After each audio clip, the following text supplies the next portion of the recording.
Victor's hands here it is the Apollo 18 flag that the agency asked to have put on board Artemis II so that it could take its rightful trip around the moon. And the four of us are just honored to have this here. We're honored that it is in our presence,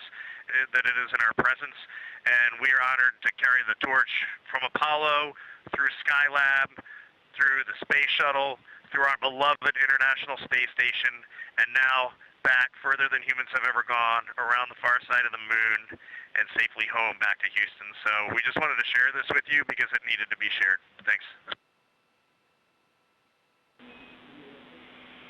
Carrying the torch indeed. Thank you for sharing it with us and the world, and we'll look forward to welcoming you and that flag back to Houston shortly.